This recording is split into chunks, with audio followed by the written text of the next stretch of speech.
Salut tout le monde. Aujourd'hui, je vous parle d'une œuvre littéraire écrite avec brio par un auteur culte du Québec, Michel Tremblay. Il s'agit de La traversée du continent, premier roman d'une série de 9 romans intitulés La diaspora des Desrosiers. Tout d'abord, de quoi parle La traversée du continent? 1913. À Sainte-Maria de Saskatchewan, la petite Réona, 10 ans, vit avec ses grands-parents et ses deux petites sœurs. Un soir, sa grand-mère lui annonce que sa mère, qu'elle n'avait plus revue depuis des années et dont elle n'avait plus vraiment de souvenirs, souhaite qu'elle vienne vivre avec elle à Montréal. Réona devra donc traverser le continent de la Saskatchewan jusqu'à Montréal en train. Sur sa route, elle rencontrera plusieurs personnages hauts en couleur et tous très intéressants. J'ai adoré ce roman. Il est excellent.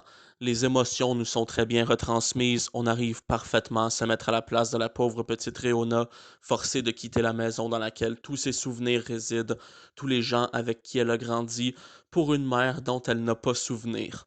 Son périple à travers le Canada est passionnant à suivre. Les personnages qu'elle rencontre durant cette aventure sont tout sauf oubliables. Parmi ces personnages rocambolesques, tous uniques, que rencontrera sur son chemin la petite Réona, je crois bien que ma préférée, c'est la tante Bébête. La tante Bébête, c'est une femme qui prend de la place, oui. C'est une femme bosseuse, oui. C'est une femme qui prend mal le refus, oui. C'est une femme qui lance des ordres, qui dirige son monde, oui, oui, oui. Mais c'est d'abord et avant tout une femme qui ne pense pas à mal faire. C'est une femme qui a un bon fond.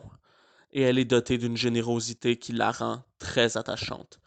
Cependant, elle n'est que le résultat de la surcharge de responsabilités qui lui ont été imposées à un âge où elle n'était pas en mesure de se charger de tout ça. Et elle a dû trouver un moyen d'y parvenir, mais vous verrez bien en lisant La traversée du continent.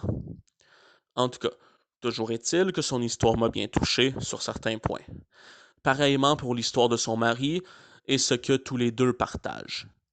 Quant aux autres personnages, eh bien, ils sont tous intéressants. La tante Regina m'a bien touché avec son histoire assez tragique qui ne laissera personne sans compassion face à elle. Passons au dialogue.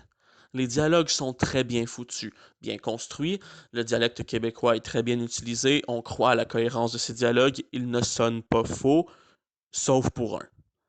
Et ouais, malheureusement, il y a bel et bien un des dialogues qui est complètement mal foutu, qui sonne plus comme un dialogue d'exposition visant à démontrer grossièrement quelque chose.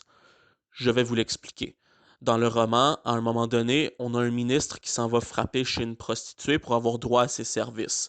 Et voici comment les dialogues prennent place. À retenir que je n'ai rien modifié hormis le nom de la prostituée en question, que j'ai ici rebaptisé Gustave pour éviter le spoil, et surtout pour ajouter un peu d'exotisme et d'érotisme à la scène. Gustave, Gustave, tu peux pas me faire ça, on avait rendez-vous.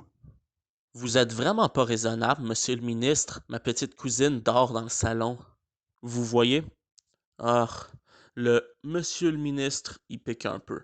Parce que c'est le seul dialogue d'exposition de ce roman au dialogue pourtant si bien construit, alors forcément ça fait tâche. Et attention, c'est pas le fait que Michel Tremblay dépeigne un ministre qui veut fourrer une travailleuse du sexe qui me gosse, au contraire. Je pense qu'on sait à peu près tous que des politiciens qui bénéficient des services d'escorte ou de putes de luxe, ça existe. Là n'est pas le problème.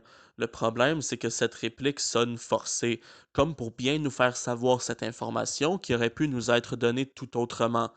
Presque pour forcer dessus, on dirait. Peu importe.